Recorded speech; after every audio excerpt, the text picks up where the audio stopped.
नमस्कार, शुभ संध्या। मैं अवनीश आप सभी का एक एजुकेशन की इस लाइव ऐप में बहुत बहुत आप सभी का स्वागत करता हूं। आपकी कक्षा प्रारंभ हो गई है। यदि आपको नोटिफिकेशन प्राप्त हो रहा है तो आप लाइव जुड़ सकते हैं। आइए प्रारंभ करते हैं। हम लोग कारक पढ़ रहे हैं और कारक में चतुर्थी विभक्ति पढ़ रहे थे। आज चतुर्थी विभक्ति को समाप्त करके पंचमी में हम लोग प्रवेश करेंगे। आइए देखा जाए तो चतुर्थी विभक्ति के नीचे आपको कुछ बातें लिखा है बाबूराम सक्सेना ने। इसको पढ़िएगा चतुर्थी में।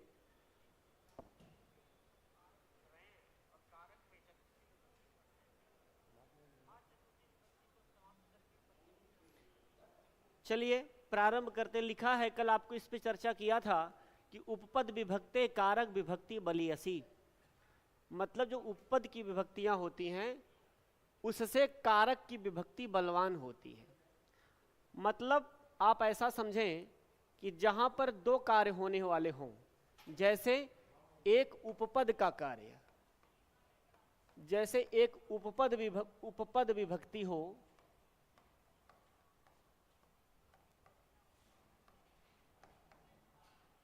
एक उपपद विभक्ति कार्य कर रही हो,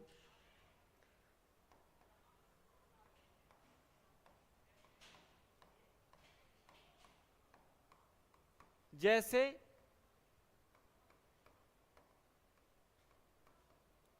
नमः स्वास्ति स्वाहा स्वधा अलम वसट योगाच इत्यादि आप यहां लिख लें। ये सब क्या हैं? अभितः परितः समया निक्सा ना।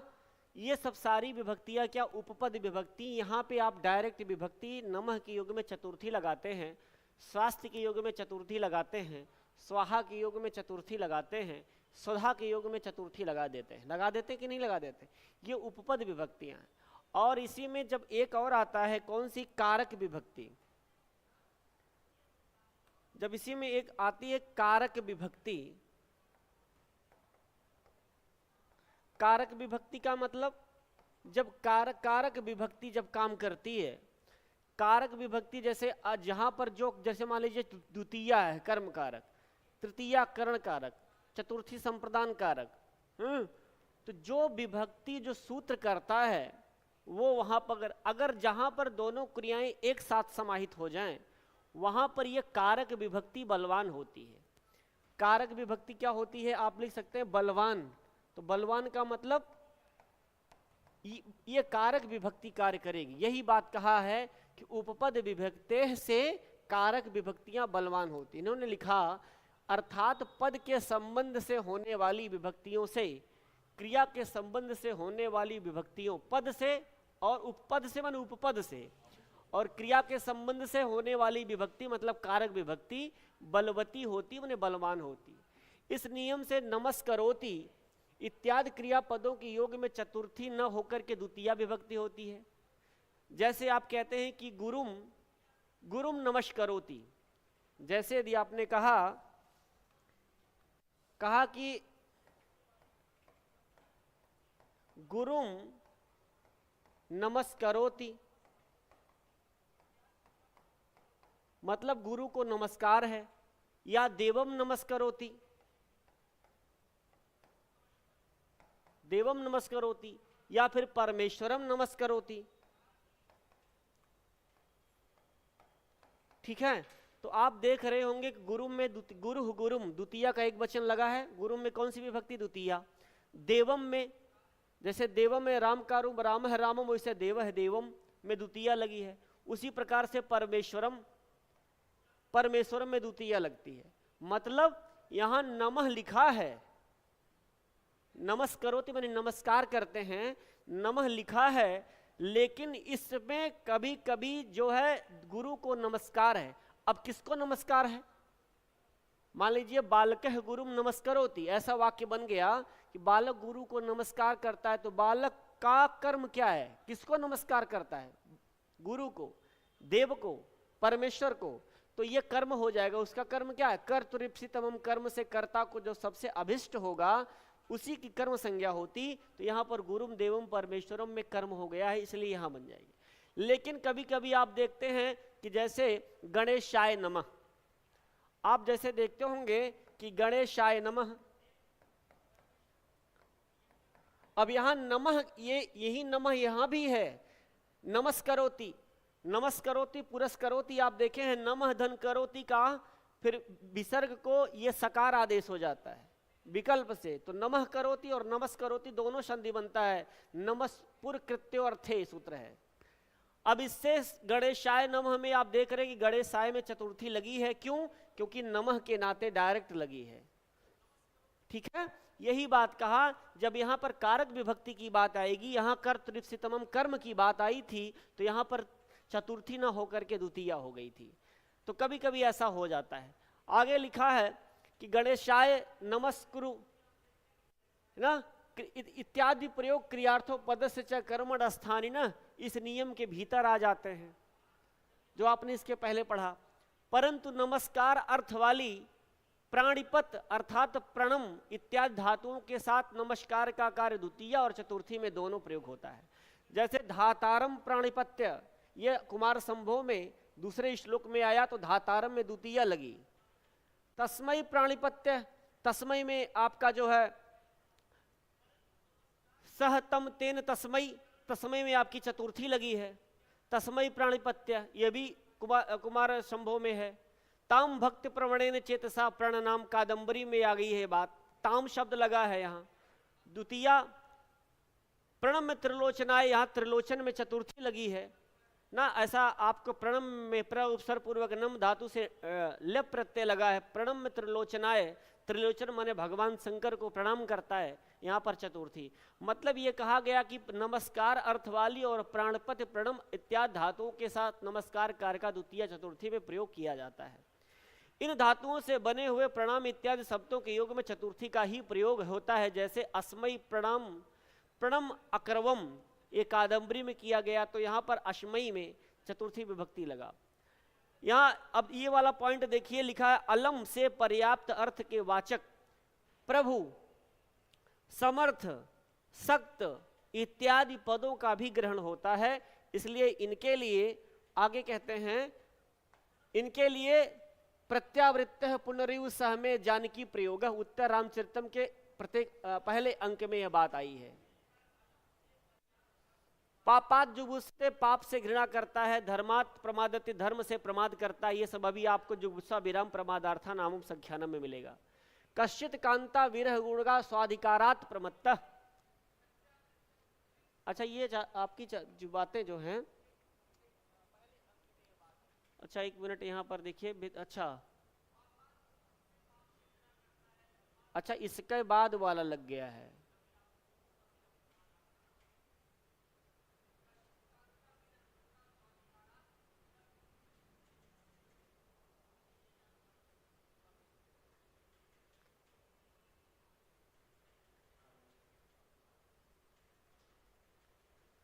अच्छा एक मिनट इसको देख लेते हैं। इसका जो इसमें जो बातें और कुछ थी, वह पेज आपका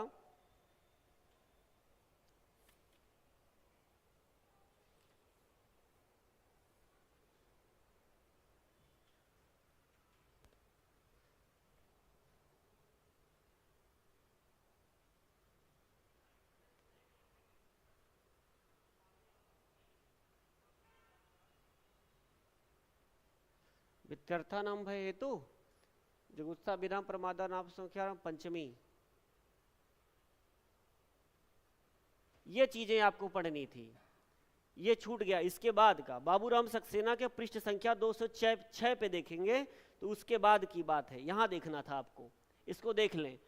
लिखा है ना वहां पे आपने जो पढ़ा है अभी, वहां आपने पढ़ा है ना कि अलम से पर्याप्त अर्थ के वाचक प्रभु, समर्थ, सक्त इत्यादि पदों का ग्रहण होता है। इसलिए इनके योग में भी चतुर्थी विभक्ति होती है। जैसे दैत्यभ्यो हरि, प्रभु शक्तः समर्थो वा, तो यहां दैत्यभ्यो में कौन सी विभक्ति लगी है? चतुर्थी। चाहे दैत्यभ्यो मैंने दैत्य को दैत्य हरि प्रभु अलम, मतलब ये हरि प्रभु ये सब क्या है? उनसे पर्याप्त हैं। विधिरपिना येभ्य प्रभवतिनी सतकम का श्लोक है। प्रभो इत्यादि शब्दों के योग में षष्ठी का भी प्रयोग आपको देखने को मिलेगा।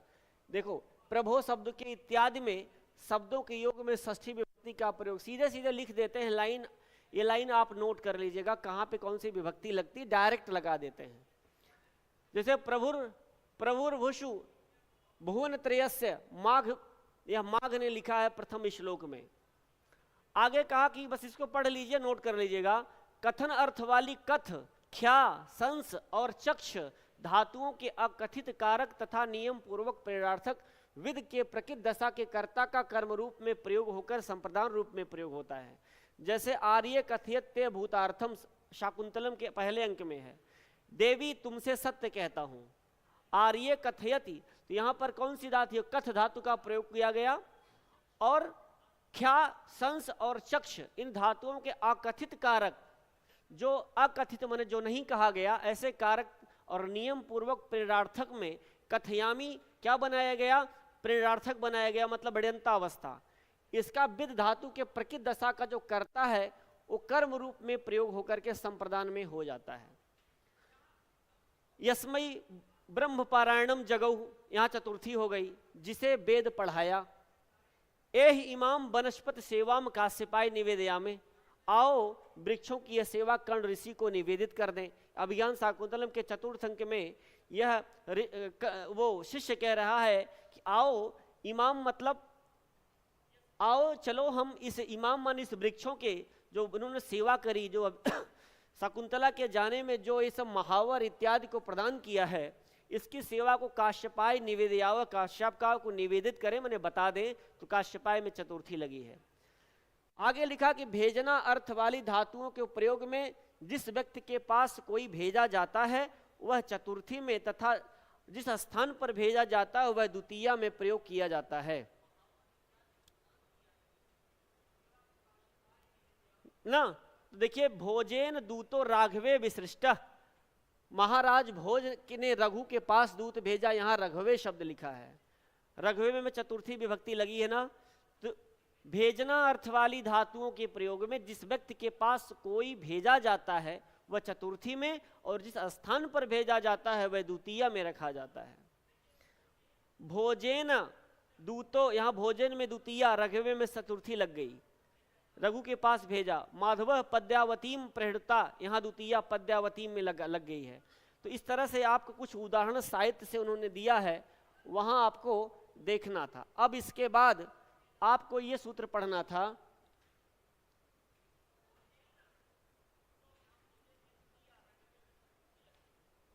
इसके बाद अन्य कर्मण नादरे विभाषा प्राणीषु सूत्र है, वो देखें आगे पीछे हो गया है, आज इन्होंने थोड़ा आगे पीछे कर दिया।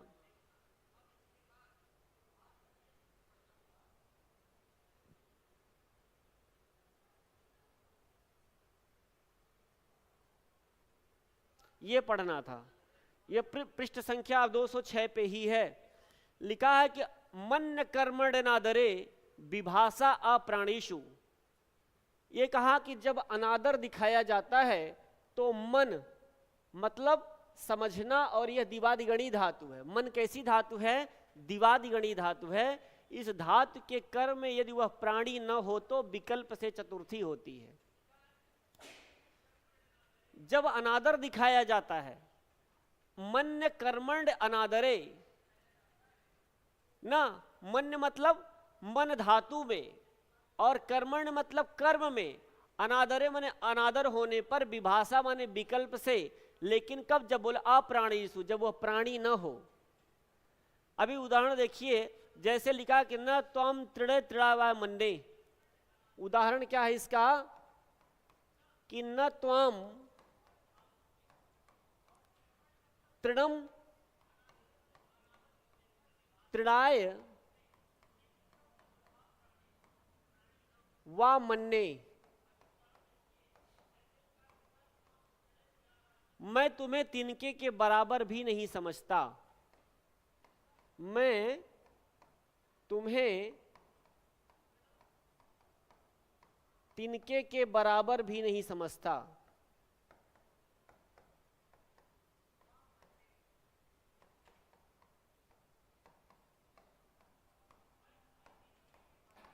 अच्छा, जैसे किसी को कह दिया जाए हम आपको तिनके के बराबर नहीं समझते, तो मतलब अनादर नहीं है। तिनके की भी कीमत नहीं है उसकी, तो अनादर है कि नहीं है।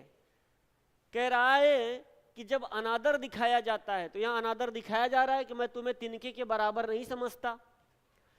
तो मन धातु है, यहां समझने अर्थ में है ना।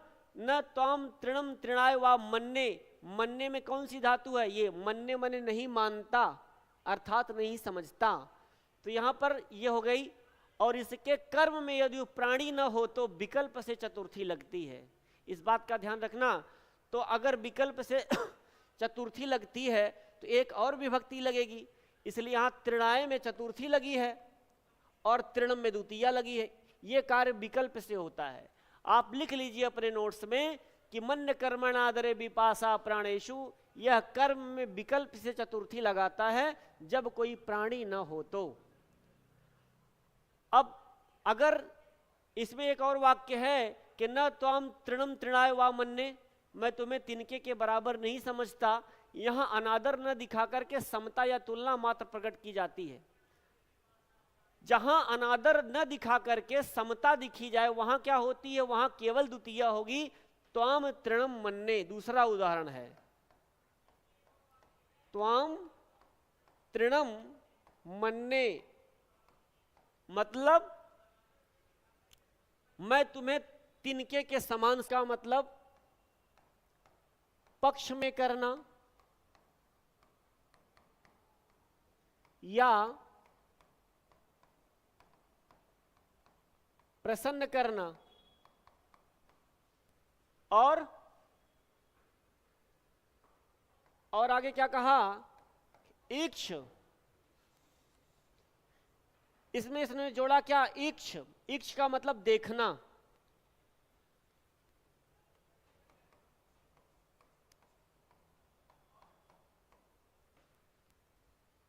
ये पहले क्या कहा कि शुभाशुभ कथनम अर्थ में विद्यमान राध और इक्ष धातुओं के प्रयोग में जिनके विषय में प्रश्न किया जाता है उसकी संप्रदान संज्ञा होती है।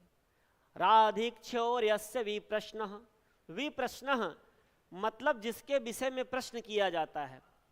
वि माने विषय में, प्रश्न माने प्रश्न किया जाता है, और राध मतलब पक्ष में करना या प्रसन्न करना जिसको कहना होगा, और इक्ष माने देखना होगा।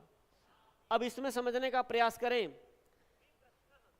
जिस व्यक्ति के से अच्छे या बुरे भाग के विषय में विचार किया जाता है या प्रश्न किया जाता है उसकी संप्रदान संज्ञा होती। यही बात कहा, जिस व्यक्ति के अच्छे या बुरे भाग के विषय में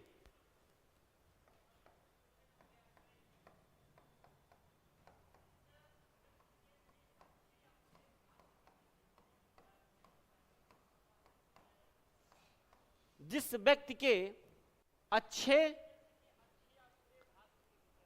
या बुरे भाग के विषय में विचार किया जाता है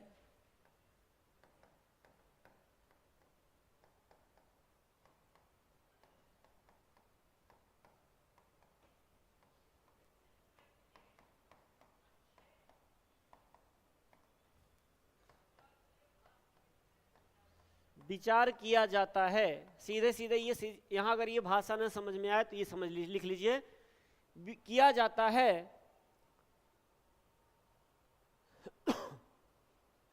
उस व्यक्ति की संप्रदान संज्ञा होती है। विषय में विचार किया जाता है या प्रश्न किया जाता है, ऐसा लिख लीजिए, या प्रश्न किया जाता है।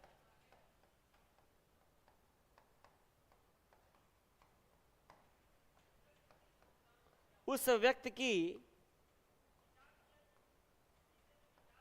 संप्रदान संज्ञा होगी।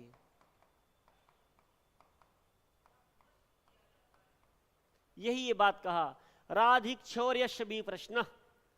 राध माने पक्ष में करना या प्रश्न करना, और इक्ष माने देखना। जिस व्यक्ति के अच्छे या बुरे भाग के विषय में विचार किया जाता है या प्रश्न किया जाता है उस व्यक्ति की संप्रदान संज्ञा होती है। जैसे हम आप दोनों लोग बैठे हैं और किसी के बारे में हम विचार कर रहे हैं, उस पर उस सवाल या निशान उठा रहे हैं, तो उस व्यक्ति की संप्रदान संज्ञा वही यही ये कह रहा है। आपस में आप बैठ के, अक्सर आजकल ऐसा होता, कौन अपने बारे में बात करता है, दो लोग बैठते हैं तो तीसरे की बातें करते हैं। तो जिसके विषय में आप चाहे वो प्रश्न कर रहे हो, चाहे उसका अच्छा विचार कर रहे हो, चाहे आप बुरा विचार कर रहे हो, तो जिसके बारे में करोगे ना वह व्यक्ति संप्रदान होगा। उदाहरण कहा, कृष्णाय राध्यत ईक्षते वा गर्ग। कृष्णाय राध्यत ईक्षते वा, कृष्ण के लिए पक्ष में करता है या प्रश्नों का पर विचार करता है, कृष्ण के लिए विचार करता है। उदाहरण क्या है इसका? कृष्णाय राध्यति ईक्षते वा गर्गः। गर्ग जाति होती हैं, ये गर्ग लोग क्या करते हैं, भगवान श्री कृष्ण के बारे में राध्यति, राध मतलब उनको प्रसन्न कर रहे हैं, या फिर ईक्षते, या फिर देखना चाह रहे हैं। तो चाहे उनके बारे में अच्छा या चाहे उनके बारे में बुरा विचार कर रहे हैं, सवाल उठा रहे हैं, तो उस व्यक्ति की संप्रदान संज्ञा होगी। तो देखिए कृष्णाय में चतुर्थी लगी है, यही ये कहता है राधिक्षोर यस्य भी प्रश्न। ठीक है, तो कृष्णाय राध्यति ईक्षते वा गर्गः, चाहे आप कहिए कृष्णाय राध्यति गर्गः, चाहे आप कहिए कृष्णाय ईक्षते गर्गः। ये राध्यते और ईक्षते दोनों धातु का प्रयोग कर दिया, राध और ईक्ष दोनों का एक ही उदाहरण में प्रयोग कर लिया गया है। ठीक है, इतनी बात समझ में आ गई ना? चलिए आगे बढ़ते हैं। इसके बाद ऐसे देखते रहिए, और इसमें कुछ नहीं है, राधेयो भी प्रश्न। अब हम लोग बाबूराम सक्सेना के अकॉर्डिंग अब ये चतुर्थी विभक्ति का समापन हुआ। अब हम बढ़ेंगे कहां? पंचमी विभक्ति पे आएंगे।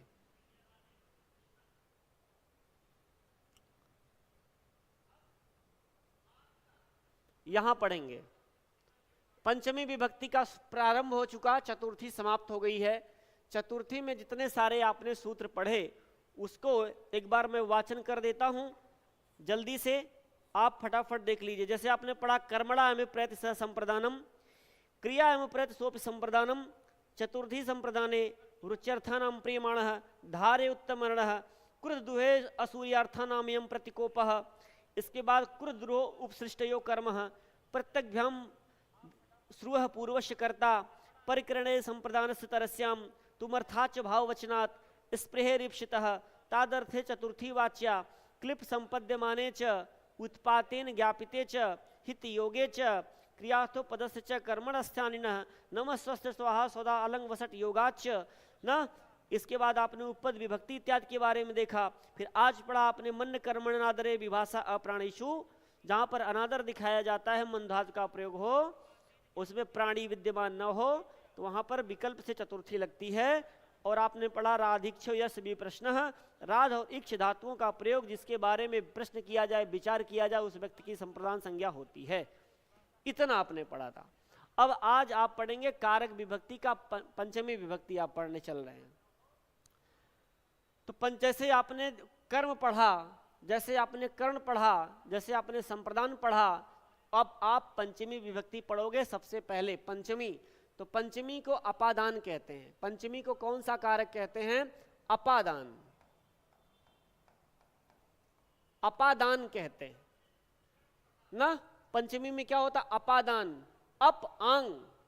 अपादान का अर्थ क्या होता है?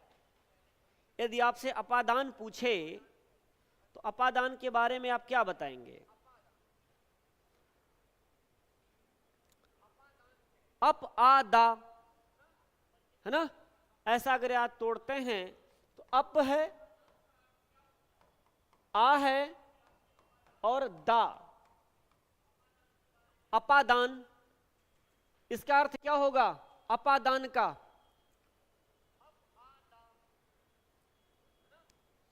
अर्थ यह होगा हटाना, अलग करना। अपादान का अर्थ क्या होगा? हटाना या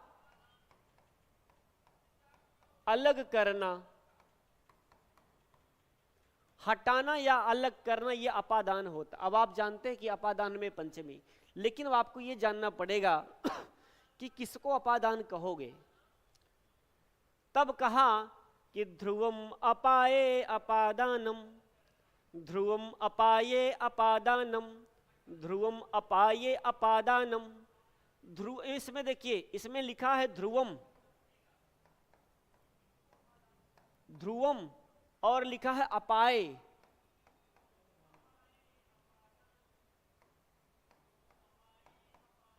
ध्रुवम अपाय और आगे कहा अपादान।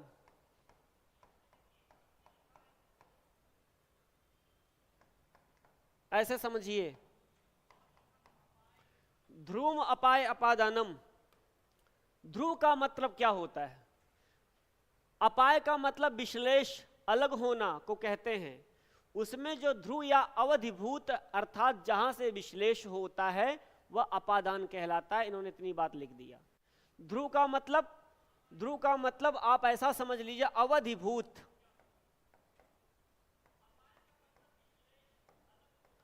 अवधिभूत मतलब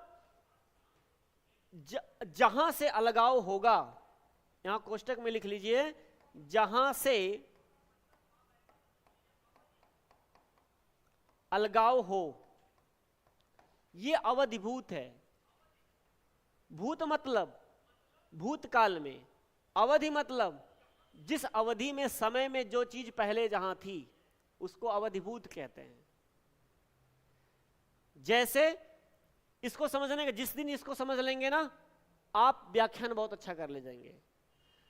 ध्रुवम का मतलब है अवधिभूत, अवधिभूत लिखा। ध्रुव का मतलब ये नहीं कहा, यहां सवाल उठता है। ध्रुव का मतलब ये नहीं, जहां से अलगाव हो। जैसे मान लीजिए मेरे हाथ में ये मार्कर है, मेरे हाथ में ये मार्कर है, अभी कुछ देर पहले है कि नहीं है। अब मेरे हाथ से मार्कर मान लीजिए गिर गया, तो इस जब गिरा मार्कर तो इसके पहले कहां था? मेरे हाथ पे था। इस मार्कर का स्थान मेरे हाथ में था। ये जो हाथ है ये अवधिभूत है। क्या है? अवधिभूत। मतलब अवधि माने उस समय में, इस काल में, और भूतकाल में, मतलब गिर गया, यह कार्य वर्तमान का हुआ, और इसके पहले ये कहां था? मेरे हाथ में था। तो जहां से ये गिरा ये अवधिभूत है। ठीक है, इसको पकड़ लिया आपने, यही अवधिभूत है। अब अवधिभूत का मतलब ये हो सकता है कि जैसे मान लीजिए पेड़ से पत्ते गिरते हैं, अभी आपको उदाहरण मिलेगा, तो पेड़ तो हिलता रहता है तभी तो पत्ता गिरता है। कभी मान लीजिए बिना हिले पत्ता गिर गया, तो उसका जो जहां से पत्ता टूटा वो अवधिभूत है कि नहीं? उस डाल में लगा था पत्ता, वो डाल अवधिभूत था, वहां से टूट के गिरा, वो अवधिभूत है। तो पेड़ में तो गति भी होती है, हिलता रहता है। जैसे मान लीजिए वो दौड़ते हुए घोड़े से गिर गया, तो घोड़ा स्थिर थोड़ी था। कुछ लोग इसका व्याख्या कहते हैं कि ध्रुवम का मतलब कहते हैं स्थिर, कभी कभी लिख देते हैं स्थिर, तो सवाल खड़ा हो जाता है। जब स्थिर कहते हैं तो स्थिर, जहां से कोई चीज स्थिर हो, गिर जाए, तो मान लीजिए वह दौड़ते हुए घोड़े से गिर गया, तो घोड़ा स्थिर थोड़ी था। वह चलती हुई ट्रेन से गिर गया तो ट्रेन स्थिर थोड़ी थी। वह अवधिभूत का मतलब यह भाव होता है, चाहे वो गतिमान हो चाहे वो स्थिर हो, जहां से जो वस्तु गिरेगी वह अवधिभूत कहलाएगा। बात समझ में आ गई? बस इतना सा पकड़ना, अवधिभूत को पकड़े रहना। अवधिभूत का मतलब जो चीज जहां है, लेकिन वह किसी भी अवस्था में हो सकता है। वह गतिमान भी हो सकता है और गतिमान नहीं भी हो सकता है, यह अवधिभूत। लेकिन जब आप ध्रुव का मतलब स्थिर कह दोगे, तो चौड़ते हुए घोड़े से या चलती हुई ट्रेन से कोई गिर जाएगा तो फिर वहां बात फंस जाएगी। यही मैं कहना चाहता था। ठीक है, अवधिभूत का अर्थ ऐसा समझना जहां से अलगाव हुआ उस भूतकाल में। अपाय का मतलब होता है विश्लेष। विश्लेष मतलब अलगाव, अलगाव। और अपादान का मतलब जहां हटाना या अलग होना, अपादान होता है, अपादान में पंचमी लगती है। तो जो चीज का जहां से अलगाव होता है उसमें अपादान लग जाती है। अपादान, अपदा अपादान मतलब हटाना या अलग करना, तो वहां पर लग जाएगी। लेकिन अपाय और विश्लेष, यही सूत्र में कहा कि ध्रुवम अपाये अपादानम। कहा कि अपाय माने विश्लेष, अलग होना को कहते हैं जो उसमें जो ध्रुव या अवधिभूत, देखिए दोनों बातें लिखी, चाहे ध्रुव कहिए चाहे अवधिभूत कहिए, लेकिन अर्थ है आप जहां से अलगाव हो ऐसा कहिए, अर्थात जहां से विश्लेष हो। देखिए लिखा है इन्होंने यहां, लेकिन ये नहीं कहा गति और गति मतलब गति कर रहा है कि स्थिर, ऐसा नहीं लिखा है, लेकिन आप बात अवधिभूत करोगे तो अर्थ वही लेना। जैसे वह कोठे से गिर पड़ा, कहां से गिर पड़ा, यहां हम लिख दें कि वह कोठे से गिर पड़ा।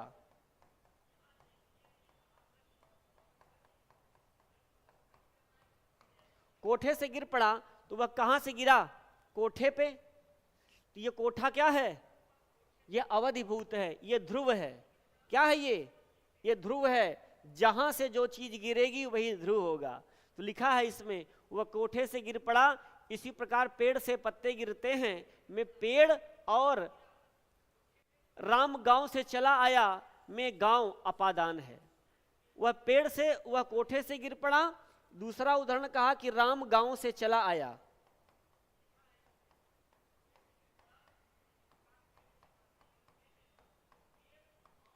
ये राम कहां था पहले, ये राम का अवधिभूत क्या था, गांव। ये गांव ध्रुव है। पेड़ से पत्ते गिरते हैं तो पेड़ क्या है, ध्रुव है, अवधिभूत है। जहां से जिस वस्तु का अलगाव होगा, हिमालय से गंगा निकलती है तो हिमालय से गंगा का प्रादुर्भाव हुआ तो हिमालय अपादान होगा, गांव अपादान होगा, कोठा अपादान होगा। ये बताया कि जो चीज जहां से अलगाव होगी वो अपादान कहलाता है ना। अब गांव अपादान इसलिए हो गया, यहां पर राम का गांव से अलगाव हो गया। इसी को कभी कभी वियोग की भी विभक्ति कहते हैं। आपसे सवाल पूछता है कि वियोग की विभक्ति कौन सी होती है, तो आप कहोगे पंचमी का, जिससे जिसका वियोग हो, जिससे जिसका अलगाव हो, वहां पर भी पंचमी विभक्ति का विधान किया जाता है। ठीक है, यहां पर पंचमी लगती, इतनी बात आप समझ लेना कि ध्रुवम अपाय अपादानम। ध्रुवम मतलब अवधिभूत, अपाय माने अलग होना, इसमें अपादान संज्ञा हो जाती। यह सूत्र क्या करता है, यह संज्ञा सूत्र है। कैसा सूत्र है ये संज्ञा सूत्र है। यह अपादान बताता है। यह अपादान में पंचमी विभक्ति ये नहीं करता, अपादान में पंचमी विभक्ति ये करता है। ये जैसे कर्मण द्वितीया ने द्वितीय विभक्ति का विधान करता है, वैसे अपादाने पंचमी, यहां लिख लीजिए ये विधि सूत्र है। कभी कभी एक सवाल ऐसे ही पूछ लेता है, ये विधि सूत्र है और ये संज्ञा सूत्र है। ये नाम बताता है, अपादान बताएगा। जब तुम अपादान हो जाओगे तब ये कहेगा कि विधि सूत्र लगा देगा, कह देगा अपादान में पंचमी होती है। ठीक है, चलिए आगे बढ़ते हैं। अब आप बात समझ गए। यहां पर अगर आपसे पूछा जाता वह कोठे से गिर पड़ा, तो वह कोठा क्या हो गया, ध्रुव हो गया। राम गांव से चला आ गया, गांव से उसका अलगाव हुआ तो गांव ध्रुव हो गया। ठीक है, पेड़ से पत्ते गिरते हैं तो पत्ता पेड़ से गिरा, इसलिए वो सब चीज हुई। हिमालय से बहुत सारे उदाहरण आप बना सकते हैं, है ना, अपने मन से उदाहरण बना सकते हैं, उसको अपादान कह सकते हैं। बस इसमें एक ध्रुव समझना था, ध्रुव को यदि आपने समझ लिया तो बात आपकी बन गई। चलिए आगे बढ़ते हैं। अब लिखा है कि अपादाने पंचमी, अपादान में पंचमी होती है, बस इतना कहेंगे। इस सूत्र के अनुसार ऊपर के वाक्यों का स्वरूप इस प्रकार होगा, जैसे अब इसका बताएंगे।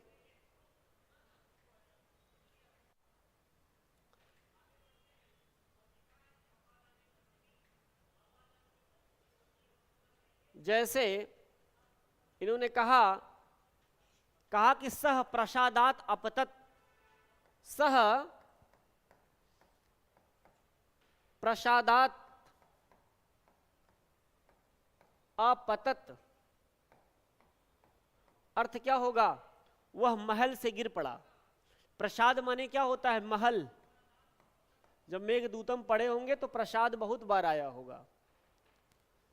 प्रसाद का अर्थ क्या होता है, महल। सह प्रसादात अपतत, वह प्रसाद से मतलब महल से गिर पड़ा। तो वह गिरा कहां से, प्रसादात से।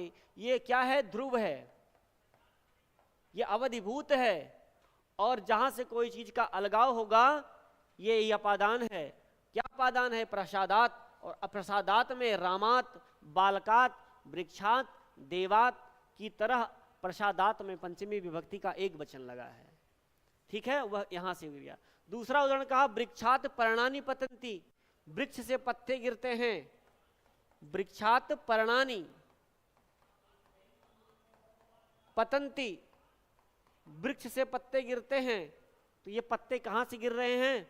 वृक्षात, वृक्ष से। वृक्ष ये ध्रुव हो गया, ध्रुव से इसका अपाय हो गया, विश्लेष हो गया, इसलिए ध्रुव अपादान हो गया। और इसलिए यहां पर भी जैसे प्रसादात में लगी है पंचमी विभक्ति, वैसे वृक्षात में पंचमी विभक्ति का एक वचन बन गया वृक्षात। रामो ग्रामात जगाम ना, राम गांव से आया, तो यहां ग्रामात में पंचमी विभक्ति लगी है। ऐसे उदाहरण आपको प्राप्त होंगे जहां से जिस चीज का लगाव होगा वो पंचमी विभक्ति के अंतर्गत रखा जाएगा। ठीक है, इतनी बात तो आपको हो गई पंचमी विभक्ति में। ये बहुत सरल है, कठिन है नहीं। यदि आप इसको देखें तो अच्छे से समझते रहिए। अब और कहां कहां पंचमी होगी इसके बारे में आइए देखते हैं। तो कहा एक सूत्र मिलेगा आपको,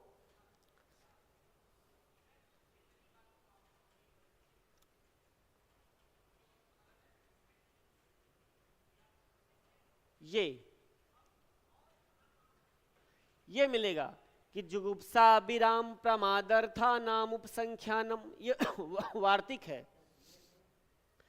जुगुप्सा विराम प्रमादर्था नाम उपसंख्यानम, जुगुप्सा विराम प्रमादार्था नाम उपसंख्यानम। कहा कि जिससे जुगुप्सा किया जाए। जुगुप्सा, जुगुप्सा का अर्थ क्या होगा? घृणा, घृणा करना। और विराम, विराम का अर्थ क्या होता है? रुक जाना या बंद होना।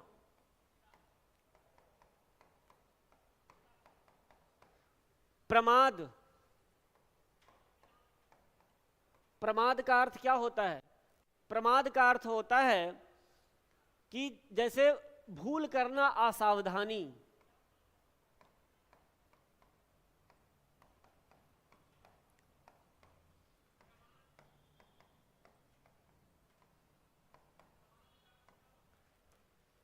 ना, आपने मेघदूतम में भी पढ़ा होगा कि वहां यक्ष ने प्रमाद किया था। वह पुष्पों को कुबेर के पास नहीं भेज पाया, रोज भेजता था, वह किसी कारणवश अपने कार्य में प्रमाद कर दिया, उससे असावधानी हो गई, भूल हो गई। तो जुगुप्सा माने घृणा करना, विराम माने रुक जाना, बंद होना, प्रमाद माने भूल करना। ऐसी जगह पे ऐसे अर्थानाम, ऐसे अर्थ वाली धातुओं में उपसंख्यानम कह देना चाहिए। क्या? चतुर्थी। तो कह देना जुगुप्सा विराम प्रमादर्था नाम उपसंख्यानम चतुर्थी, जुगुप्सा विराम प्रमादर्था नाम उपसंख्यानम चतुर्थी। जुगुप्सा अर्थ में, विराम अर्थ में, प्रमाद में, वहां पर चतुर्थी विभक्ति का विधान होता है। सॉरी, पंचमी, हम चतुर्थी कह रहे हैं, पंचमी कहिए। जुगुप्सा विराम प्रमादर्था नाम उपसंख्यानम पंचमी, जुगुप्सा विराम प्रमादर्था नाम उपसंख्यानम पंचमी।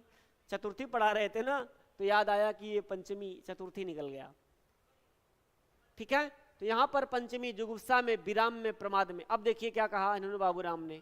जुगुप्सा माने घृणा करना, विराम माने बंद हो जाना, अलग हो जाना, छोड़ देना, हटना, प्रमाद माने भूल या सावधानी करना के समानार्थक शब्दों के साथ, मतलब और कोई शब्द यदि आए जो अर्थ जुगुप्सा करे, जो अर्थ विराम दे, जो अर्थ प्रमाद करे, ऐसे इसी के समानार्थक शब्दों के साथ पंचमी विभक्ति होती है।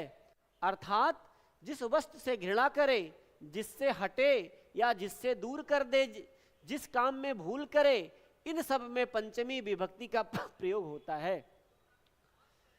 कहा कि धैर्यवान पुरुष अपने निश्चय से नहीं हटते, राजा कर्म से नहीं टला, पाप से घृणा करता है, धर्म में भूल करता है, अपना कर्तव्य भूल गया। इन वाक्यों में निश्चय आदि शब्दों में संस्कृत में पंचमी होगी। जैसे न निश्चितार्थ विरमन्ति धीरा, क्या कहा? न निश्चितार्थ विरमन्ति धीरा, जो धीर पुरुष होते हैं वो अपने कार्य में विराम नहीं करते। न नवः प्रभु राफलियोदयात स्थिर कर्मा विरमामः कर्मणः, वह नया राजा तब तक कर्म से न हटा जब तक कि उसे फल न मिल गया। ये कुछ उदाहरण बता रहे हैं। न नवः प्रभु राफलियोदयात स्थिर कर्मा विरामः कर्मणः, वह नया राजा तब तक कर्म से न हटा जब तक कि उसे फल न मिल गया। तो यहां पर आप देख रहे होंगे कि प्रभु फलोदयात, यहां पर पंचमी विभक्ति लगी है। न निश्चितार्थ विरमन्ति धीरा, तो जो धीर लोग होते हैं अपने वो रुकते नहीं हैं। न निश्चितार्थात पंचमी लग जाएगी। वत्सई तस्मात् विराम विरमात परम न क्षमोऽस्मि, कुछ उन्होंने ऐसे उदाहरण दिए हैं जो इसके महत्वपूर्ण उदाहरण हैं, वो आपको किताब में देखने को इसमें प्राप्त होंगे। दो तीन उदाहरण इन्होंने दिया है। इसके बाद देखिए वो उदाहरण कहाँ मिलेंगे आपको। आज आगे पीछे हो गया, बहुत दिक्कत हो रही।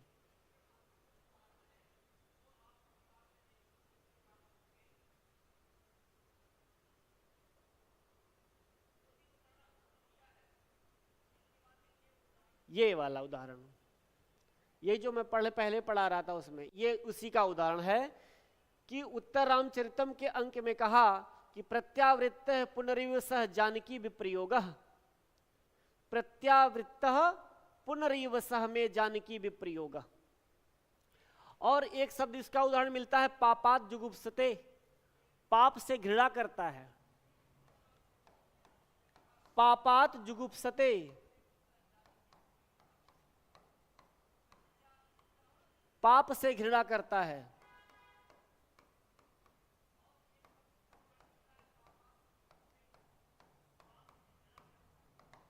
पापात जुगुप्सते, पाप से घृणा करता है। तो पापात में कौन सी विभक्ति होगी? पंचमी में।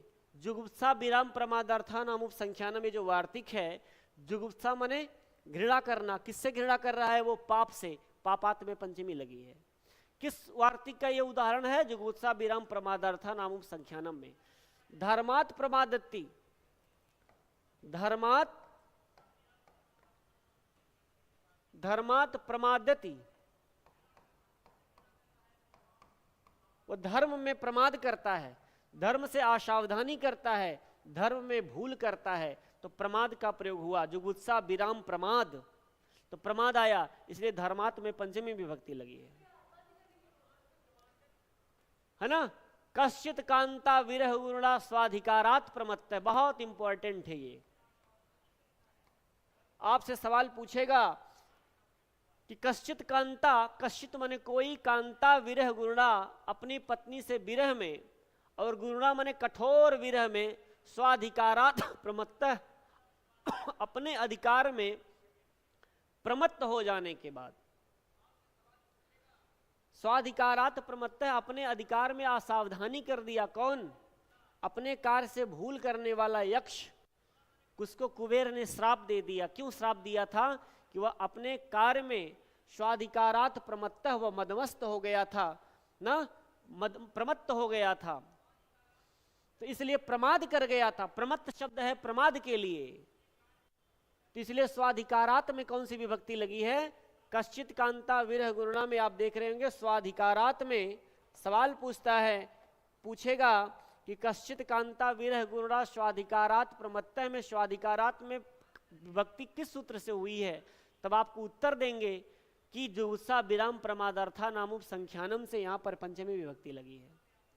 ऑप्शन में आएगा ये सवाल, बहुत महत्वपूर्ण है कि जुगुप्सा विराम प्रमादार्था नामुप संख्यानम में स्वाधिकारात् में पंचमी विभक्ति लगी है। बस पापात जुगुप्सते पकड़े रहिए, धर्मात् प्रमादत्य जानते रहिए, स्वाधिकारात् प्रमत्तः कश्चित कांता विरह गुरुड़ा, स्वाधिकारात् प्रमत्तः पकड़े रहिए। तो और इससे मिलता जुलता साहित्य में कहीं भी आपको प्रमाद, जुगुप्सा ऐसा अर्थ आएगा तो आपको पंचमी विभक्ति का विधान करना चाहिए। इसके विषय में भूल या असावधानी होती है, जिसके विषय में भूल या असावधानी होती है उसमें सप्तमी का प्रयोग भी होता है। जैसे न प्रमादयन्ति प्रमादासु विपश्चितः, ये मनुस्मृति में लाइन कही गई, यहाँ प्रमादासु में सप्तमी हो गई है।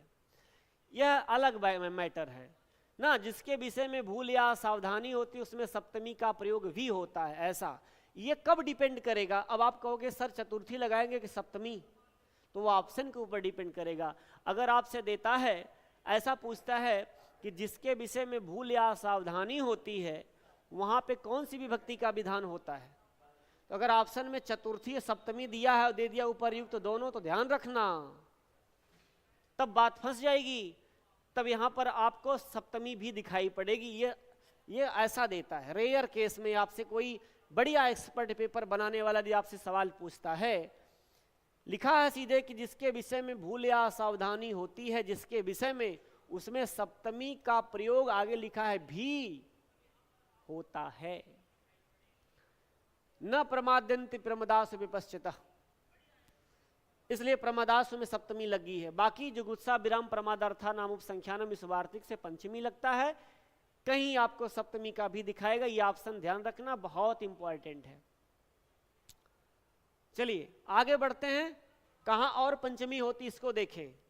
इसको पढ़ लीजिए आज। वित्रार्थानाम भय हेतु, वित्रार्थानाम भय हेतु, वित्रार्थानाम भय हेतु क्या कहता है? भी माने, भी का अर्थ होता है भय, और त्रार्थानाम त्रयी, त्रयी का अर्थ होता है रक्षा करना, और भय हेतु, भय हेतु माने जहां भय कारण हो,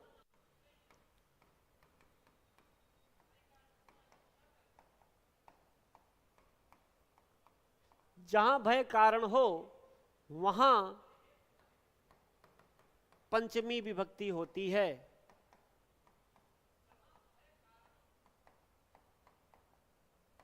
ये बात है। लिखा है कि जिससे डर मालूम हो अथवा जिसके डर के कारण रक्षा करनी हो, उस कारक को अपादान कहते हैं।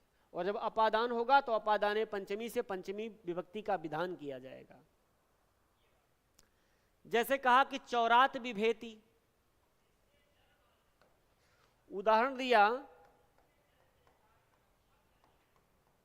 कि चौरात, चौराद कहिए चाहे चौरात कहिए, बातें एक ही हैं। जैसे रामात को रामाद कहते हैं। चौरात विभेति, चोर से डरता है।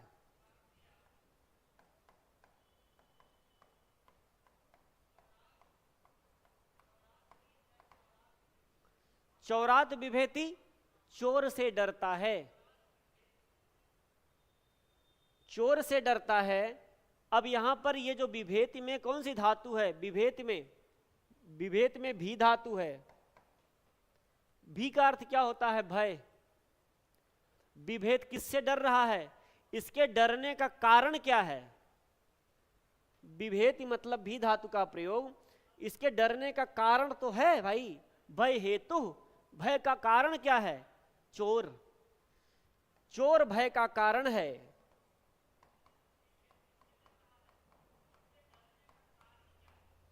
इसलिए चौरात में कौन सी विभक्ति लगी है? पंचमी। किस सूत्र से? भित्रार्थानम भय हेतु से। भित्रार्थानम भय हेतु का उदाहरण है चौरात विभेति, चोर से डरता है ना। विभेद में भी धातु का प्रयोग हो गया और चौरात में पंचमी विभक्ति का विधान हो गया। दूसरा उदाहरण सर्पात भयम, सर्पात भयम, यहां पर भयम में भी धातु है, उसको सर्प से डर लग रहा है। डर होने का जो कारण उत्पन्न हुआ वो सर्प से हुआ, सर्पात में पंचमी लगी है। इसमें भय के कारण चोर और सांप है, इसलिए अपादान है, और अपादाने पंचमी से पंचमी विभक्ति का विधान हुआ।